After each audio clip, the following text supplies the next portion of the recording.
Dans cet épisode de Carnet de route, nous nous aventurons dans la région excentrée mais extrêmement vivante du sud-est chinois, là où se rencontrent Chine et Myanmar. Nous verrons de plus près le florissant commerce de jade, l'appétissante cuisine birmane, les mystérieux villages d'Ai. Juili est un trésor culturel sous les tropiques. Bienvenue à tous à Juili. Nous sommes ici dans une ville frontière aux accents rustiques, connue pour son commerce de jade et la diversité ethnique de sa population. Juili est en fait une bande de terre qui déborde dans le nord-est du Myanmar, d'où une identité marquée par une double appartenance. Tout ça pour vous dire que je m'attends à ce que la cuisine soit métissée, à ce que la culture soit richissime, à ce qu'il y ait plein de jolis cailloux. Je m'appelle Dre et je serai votre guide dans le carnet de route.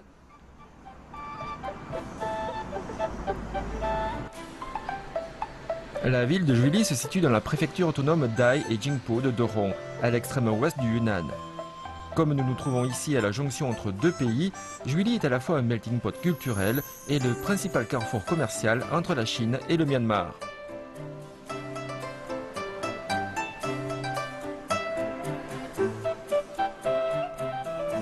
Voilà que nous nous dirigeons vers une zone frontalière de libre-échange connue sous le nom de Jiegao et qui fut créée au début des années 1990 pour stimuler la coopération économique entre les deux pays. Alors qu'à l'époque, pas plus d'une douzaine de familles d'Ai vivaient ici, la zone grouille à présent de toutes sortes d'activités et de gens. Jiegao comprend 3 passages frontaliers principaux qui semblent en perpétuel mouvement, avec leurs joyeux touristes, leurs hommes d'affaires pressés ou encore leurs énormes poids lourds qui, soit dit en passant, transportent par Juili plus de la moitié des marchandises du Yunnan destinées à l'import-export. Quant au 3e passage, il est un peu spécial puisque les gens du coin peuvent s'y promener à leur guise.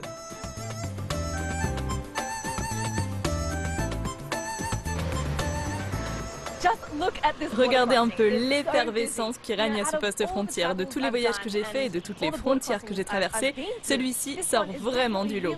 Il y a des gens partout avec un flot constant dans les deux directions. C'est presque comme si la frontière politique entre la Chine et le Myanmar n'existait plus. C'est plutôt fascinant, non ? En fait, pour quantité d'enfants birmans qui possèdent un laissez-passer, il s'agit ni plus ni moins du chemin vers l'école. À présent, comme ils viennent de terminer leur cours du matin en Chine, ils font juste un saut au Myanmar pour la pause déjeuner. Quant aux adultes, ce n'est rien d'autre que le train-train. Vous êtes du Myanmar ? Oui. Vous êtes des Sino-Birmans ? Oui, des Birmans d'origine chinoise. Vous venez souvent en Chine ? Oui, on vient souvent. Vous pourriez me montrer votre passeport ? Vous voyez tous ces tampons ? Et vous trouvez ça pratique ? C'est efficace. Il suffit d'1 minute pour passer. Et vous n'avez pas l'impression que ces deux villes ne font plus qu'une ? On n'a même pas l'impression que ce soit 2 pays différents. La procédure est très rapide. Merci, merci. Même si les passages frontaliers n'ont été développés que récemment, Juili est un carrefour commercial florissant depuis déjà plusieurs siècles, surtout avec le commerce des bijoux.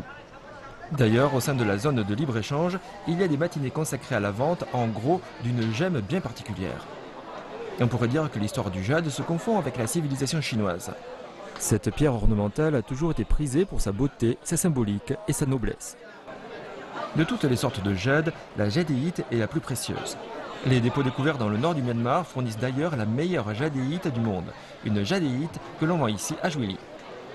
Une fois dans ce marché, on n'a pas vraiment l'impression que l'on vend ici des pierres précieuses, mais plutôt des fruits ou des légumes. Pourtant, sur ces étals, il y en a pour des millions de dollars. C'est comme si je pouvais me pencher sur un de ces étals et en choisir quelques-unes et les mettre dans mon cabas, un peu comme avec de simples pommes. Mais dans ce cas-là, je crois bien que je monterai à vie. Mais on peut également toucher le jackpot. Il existe en effet le jeu de la pierre, ou douche en chinois. Il s'agit de blocs de pierre non polis apportés directement de la carrière et que certains risquent tout, sont prêts à acheter des millions de yuans juste parce qu'ils ont l'intuition d'y trouver la parfaite jadéite. Ce n'est alors qu'une fois que l'on aura taillé la pierre que le parieur connaîtra son destin, la ruine ou la retraite au soleil. Quant à ceux qui sont moins aventuriers, ils se rabattront sur les pierres déjà travaillées. Vous savez quoi? Je viens de trouver des gars qui parlent anglais. Trop cool. Vous êtes d'où? De Myanmar. Ok. Et vous vous appelez? Tinpai. Qu'est-ce que vous pouvez me dire sur votre jade? Il est de très bonne qualité et donc très cher. Bien sûr, et celui-ci? Il est très cher, il vaut 20 000. 20 000? Et celui-là alors? 3 000. Mais pourquoi l'autre est beaucoup plus cher? Regardez, vous voyez cette couleur? C'est naturel. Je comprends. Alors, lequel est-ce que je vais pouvoir m'offrir? Supposons que j'ai 100 yuan. Lequel est le moins cher? Ceux-là sont naturels, mais moins chers. That's a natural, just not expensive. How come? Is it? 500 yuan. Oh, it's not bad. C'est pas mal. Thinner, isn't it? C'est parce que c'est plus fin, non? C'est plus petit. C'est votre patron? Quality is Et c'est de bonne qualité. Non, ce n'est pas mon patron, c'est un ami. your friend. Everyone here's Mais your tout le friend. monde est votre ami ici. Do you like Et living vous aimez vivre en Chine? Oui, Yeah, do you live Vous here? vivez à Juilly ou bien vous êtes un transfrontalier? Every day. je vis à Juilly. Oh, you live here. D'accord. Et ça vous plaît? How is life? Comment vous trouvez la vie en Chine? C'est trop bien. Too good. Trop bien. That's On vous croit sur parole. well, you know what? Vous savez quoi? Je vous souhaite bonne chance dans les affaires et merci beaucoup pour cet entretien. Merci. Cheers. I'm gonna take Je this prends now. ça avec moi et je me I'll tire. run away with it. Si vous ne connaissez pas grand-chose au jade, mais que vous adorez faire les magasins, Juilly est un endroit fait pour vous. Les commerçants d'ici ne vous tromperont pas sur leurs marchandises, et vu les quantités de jadéites, les prix sont toujours compétitifs. Impossible de trouver meilleur marché ailleurs. Mais mis à part toutes ces pierres précieuses, il existe à Juilly quelque chose qui pourrait vous paraître encore plus précieux, la diversité culturelle et ce qui va forcément avec la diversité culinaire. Avec toutes ces pancartes écrites en birman et ces odeurs de noix de coco et de curry qui flottent un peu partout, on pourrait se croire dans un pays du sud-est asiatique. Le service, rien à dire. Des photos des plats sur les menus, bien sûr. Alors, comment pourrait-on résister? What do you reckon, guys? Qu'est-ce que vous en pensez? Vous croyez que ça me suffira? So, what I've got here Donc is j'ai commandé une sélection de spécialités birmanes qu'on peut goûter ici sans avoir à traverser la frontière parce qu'on est juste à côté. Donc ça peut paraître exotique, mais c'est le pain quotidien des habitants à Juilly. Tous les restaurateurs d'ici proposent de la cuisine chinoise, de la cuisine birmane et plein d'autres choses. Alors je vous explique. Voilà ce qu'on appelle le kalibaba, à ne pas confondre avec Alibaba. Voyons voir. Donc c'est croustillant, aussi croustillant qu'une crêpe au curry croustillante. Voilà, donc nous avons de la saucisse Myanmar et là du poisson au citron. Ici c'est des rouleaux de printemps aux crevettes et ici c'est un genre de gelée à la noix de coco pour le dessert. Devant moi c'est un de mes plats préférés, c'est du paoluda. D'après le nom, je crois deviner que c'est une variante du falouda indien ou du faloudé persan. C'est aussi un dessert à base de riz glutineux violet, de noix de coco et de pain. Je trouvais ça bizarre au début, mais le pain est bien croustillant et donne de la consistance à l'ensemble. Et enfin ici, c'est sûrement l'un des plats les plus populaires de Juilly. C'est une salade de feuilles de thé qui ont été fermentées, d'une saveur particulièrement acide. C'est sauté avec des piments, du chou et, d'après ce que je peux en voir, de la tomate et des haricots frits.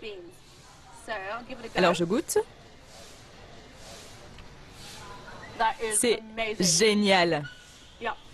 C'est vrai que c'est un peu aigre, mais juste ce qu'il faut. C'est trop bon. Bon, je vous laisse. Hein.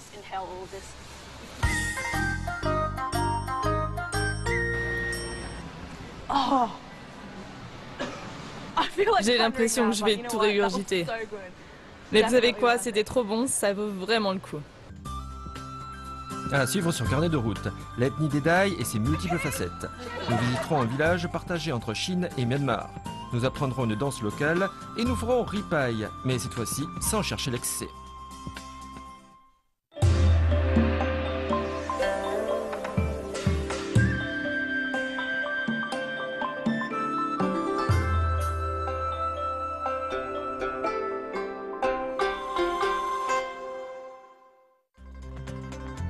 Dans cet épisode de Carnet de route, nous nous aventurons dans la région excentrée mais extrêmement vivante du sud-est chinois, là où se rencontrent Chine et Myanmar. Nous verrons de plus près le florissant commerce de jade, l'appétissante cuisine birmane, les mystérieux villages Dai. Juili est un trésor culturel sous les tropiques. La province du Yunnan est un véritable melting pot puisque l'ensemble des minorités ethniques représente pas moins d'un tiers de la population. Dans la préfecture de Dorong, là où se situe Juili, les Dai sont ainsi la minorité ethnique la plus importante. Deux villages Dai sont particulièrement connus. L'un s'appelle Ransha et l'autre Yijialiangguo, ce qui signifie littéralement un village, deux pays. Forcément, un tel nom ne peut que susciter la curiosité des touristes. Coucou, me revoilou à un autre point de la frontière sino-birmane. Mais ici, la caractéristique notable de l'endroit, c'est que c'est juste en plein milieu d'un village. Même si ça ressemble à un village Dai plutôt ordinaire, sa particularité réside dans le fait qu'il appartient à deux pays à la fois. En 1960, cette borne a été érigée ici pour délimiter clairement où se situe la frontière. Donc même si ces villageois sont de la même ethnie, partagent les mêmes coutumes, ont les mêmes croyances et mangent les mêmes choses, ils sont en fait rattachés à deux nationalités différentes. Curieux, non? En plus, ils peuvent se balader ici comme bon leur semble. Par contre, moi, si je faisais la même chose, je risquerais de me retrouver dans une prison birmane, alors vous pouvez comprendre pourquoi je n'irai pas plus loin. Le terme Dai fait en fait référence à plusieurs groupes ethniques qui partagent des traits linguistiques et culturels, ce qui inclut les Lao du Laos et les Thaïs de Thaïlande. En Chine, on compte approximativement 1,2 million de Dai.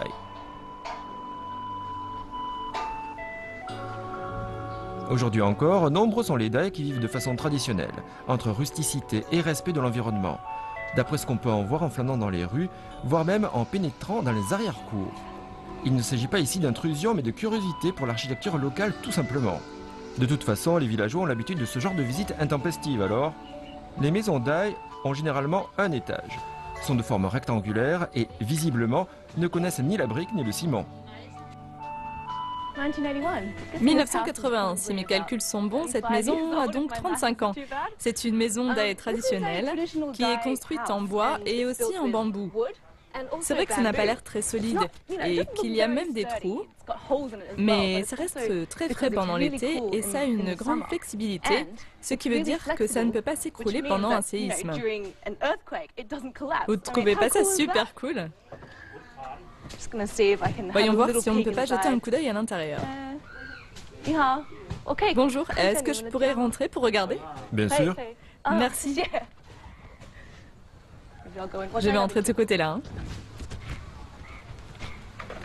On dirait qu'en soufflant, on pourrait la faire tomber. Mais non, c'est quand même très résistant.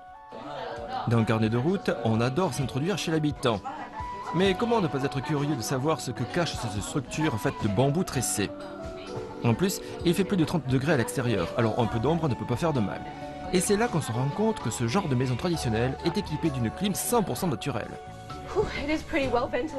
C'est très agréable ce petit vent qui passe par ici, on peut le sentir passer par les murs et les fenêtres. Quand on regarde autour de soi, on peut voir que tout apparaît plutôt traditionnel, même si on dirait que le toit est fait en tôle ondulée, ce qui est probablement une nouveauté. Le coin cuisine paraît lui aussi bien traditionnel, avec un autocuiseur de riz et un frigo. Là, je repère le nouvel équipement de base. Bien sûr, ça peut rendre la vie plus facile pour ceux qui vivent ici. Mais vous savez, c'est intéressant de savoir comment cohabitent la tradition et la modernité, de voir comment leur histoire et leur culture ont su être préservées ici, dans cette maison.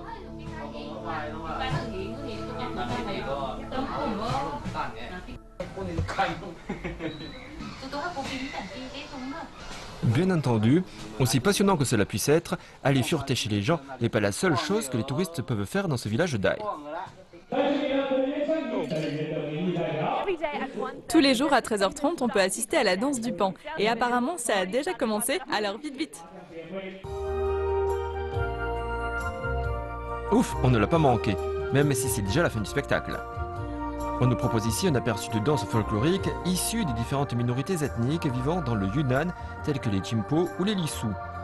En fait, sur les 56 groupes ethniques de Chine, la province du Yunnan en compte pas moins de 25 à elle toute seule.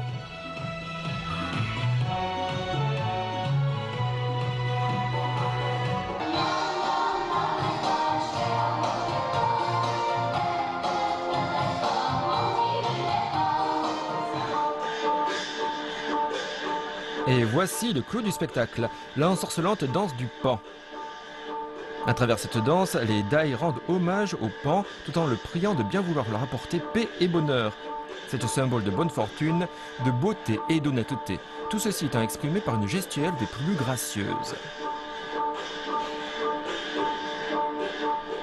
D'après le spectacle, ayant réussi à mettre le grappin sur Monsieur Yue, le danseur principal, Jui lui pose une question qui la turlupine depuis un bon moment. Toutes les danses du pan que j'ai vues étaient interprétées par des femmes, mais à l'origine, c'était pas une danse d'hommes. Historiquement, la danse du pan de la préfecture de Doron et du Myanmar était effectivement interprétée par des hommes. Parce que vous savez, il n'y a que les mâles qui font la roue. Oui, forcément. Vous pourriez nous faire une démonstration? Les pans lèvent la patte rapidement et la baissent lentement. Comme ça. Comme ça.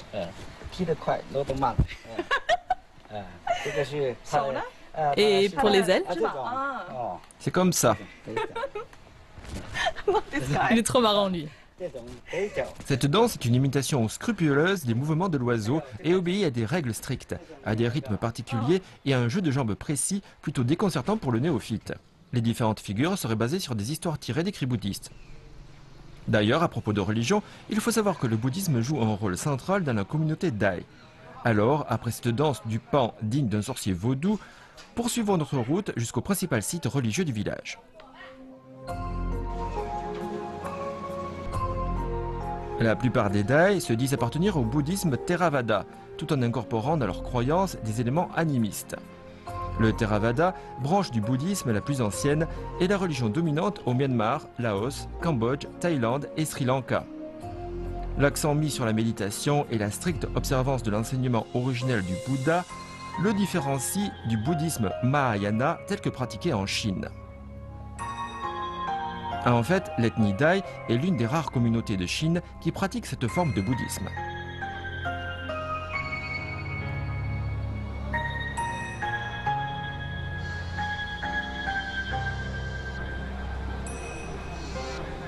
Le Theravada est d'ailleurs l'un des piliers de l'identité Dai et se manifeste aussi bien spirituellement que matériellement, même encore aujourd'hui dans l'architecture moderne. Voyez plutôt ce somptueux restaurant, véritable temple de la gastronomie. Ça ne pourrait guère tomber mieux, car après s'être enrichi l'âme, il est grand temps de s'enrichir l'estomac. Mais tout d'abord, faisons un petit tour en compagnie du loquace Monsieur Zhang, juste pour nous mettre en appétit. À Juili, tout ce qu'on plante peut être mangé.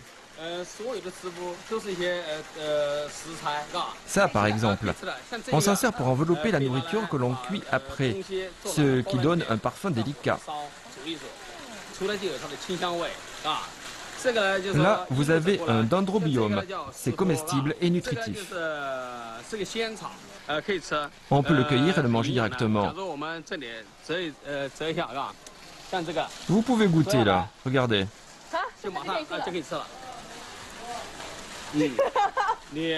C'est un peu amer, mais c'est rafraîchissant. Ça guérit des maladies. On peut l'utiliser de toutes sortes de façons. C'est bon, non?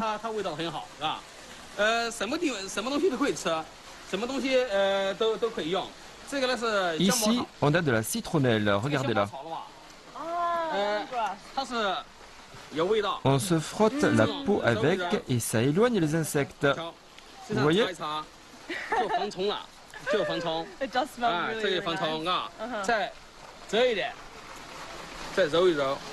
Voilà, on le frotte et on peut le manger. Ça se mange aussi. On s'en sert comme condiment. On s'en sert pour faire des boissons et aussi comme produit anti-moustique.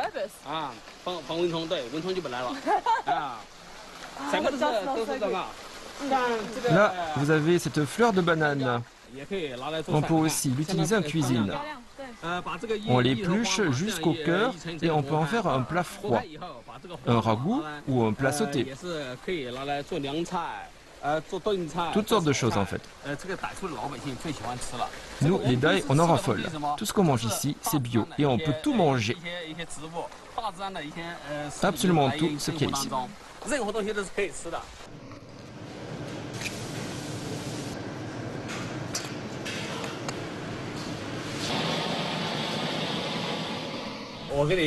Je vais vous présenter ces quelques plats de Doron. Là, c'est juste ce qu'on vient de voir. Un plat de fleurs de banane. C'est cuit au feu. C'est bon? Ce genre de cuisine est bon pour la santé. Ici, nous avons le sapi. C'est accompagné d'une sauce faite avec la vésicule biliaire et du suc gastrique de vache. On a cuisiné la sauce, des épices ont été ajoutées et c'est prêt à être consommé. C'est des légumes sauvages. C'est très bon, allez-y. Ces explications donnent pas vraiment envie de goûter, mais bon.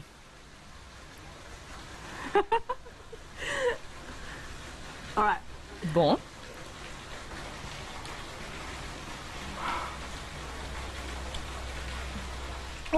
C'est hyper amer. Ultra amer. Qu'est-ce que c'est que ça?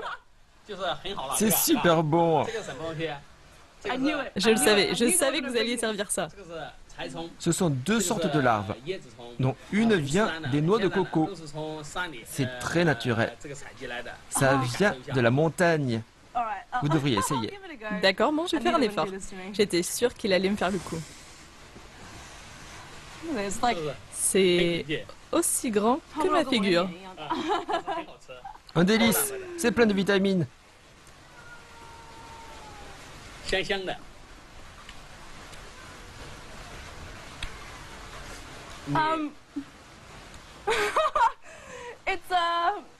C'est croustillant, aussi bien dehors que dedans, mais c'est aussi gluant, du genre fromage crémeux ou quelque chose comme ça. C'est blanc à l'intérieur, mais ça n'a pas vraiment un goût d'insecte. C'est moins mauvais que ce que je pensais. Mais je crois que je ne mangerai pas ça tous les jours. Et qu'est-ce que c'est là? La tête? Oui, c'est la tête. Ce que vous venez de manger là, c'était la queue. C'est comestible la tête? Mais oui. Ok, on va tester. Alors, c'est bon? De la cervelle de larve. Ça peut aller. C'est bon, pas vrai? L'hiver, on en mange beaucoup pour nous maintenir en forme. Eh bien, je viendrai pas passer l'hiver ici, moi. À vrai dire, si l'on fait abstraction du fait qu'il s'agit de larves de papillons, on peut tout à fait en apprécier le goût ainsi que la forte concentration de protéines qui va avec. Servir quelques plats d'insectes est en effet chose tout à fait courante chez les Dai, à côté du riz, du porc, du bœuf, du canard, du poulet ou du poisson, le mouton n'étant pas un plat très apprécié ici. En général, les saveurs sont fraîches et bien marquées, ce qui met vos papilles dans tous leurs états. C'est horriblement pimenté, amer, aigre, et pourtant si délicieux.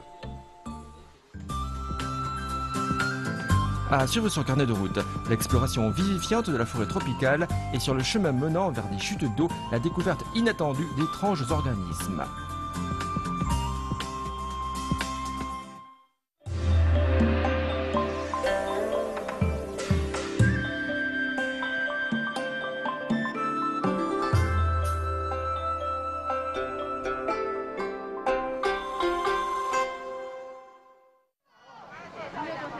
À 20 km au nord-est du centre-ville de Juili se trouve Wanding, une bourgade restée célèbre dans l'histoire pour l'un de ses ponts qui a eu un rôle crucial pendant la Seconde Guerre mondiale puisqu'il a permis l'acheminement de matériel militaire et de vivres.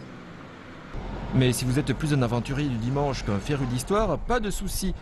À seulement 10 minutes en suivant la route, vous aurez la joie de vous retrouver dans un sanctuaire naturel à la végétation luxuriante.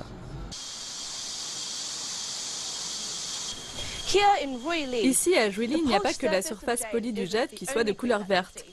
Comme le climat de la région est de type subtropical, avec une forte humidité, la végétation est forcément omniprésente. Nous sommes à présent dans la forêt tropicale de Moli et on m'a dit qu'il y avait des chutes d'eau plus haut, à 1,5 km d'ici. Je dégouline de sueur et donc j'espère bien trouver un endroit plus frais au cœur de la forêt. Alors il n'y a plus à attendre, c'est parti. La forêt tropicale de Molly s'enorgueillit d'une flore richissime. Quelques douzaines de plantes rares figurent même sur la liste des espèces protégées au niveau national. C'est donc un lieu de verdure connu pour sa biodiversité impressionnante et l'écotourisme qui en découle.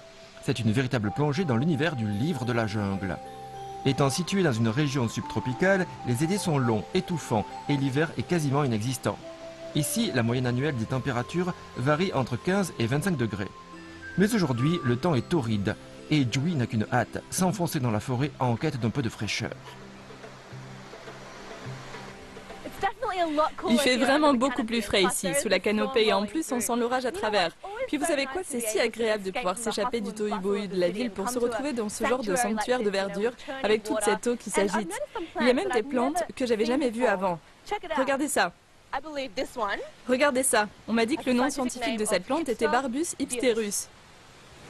C'est une plante qui a commencé à envahir le monde entier, n'est-ce pas? Moi, les barbus, j'aime ça. Mais l'atout de cette forêt de Molly, ce ne sont pas les plantes hirsutes, mais les chutes d'eau. En langue thaï, Molly signifie belle chute d'eau. Les petits ponts et les escaliers de pierre ont beau être charmants, on ne voit toujours pas de chute d'eau, et Joey commence à désespérer. Y serions-nous enfin? Là, je vous dis, je pense que c'est bon, j'entends quelque chose. Allez. Ouais. Regardez ça.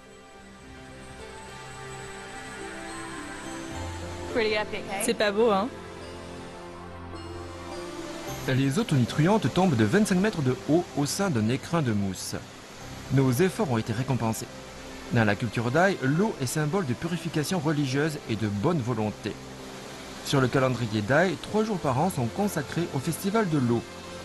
Alors que les 2 premiers jours sont réservés à diverses traditions telles que les courses de bateaux-dragons, le dernier est consacré à la cérémonie du bain du Bouddha et puis surtout à la bataille d'eau qui s'engage dans toutes les rues.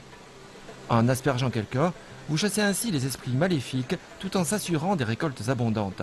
Une autre façon de se souhaiter chance et fortune en quelque sorte. Vu la douche que prend Joey, l'année qui vient lui sera assurément ultra bénéfique.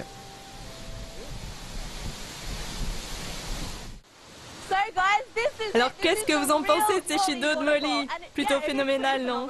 À vrai dire, ces quelques jours passés dans la ville frontière de Julie ont été phénoménaux. J'ai trouvé qu'entre la culture, la cuisine et le commerce, c'était un mélange détonnant.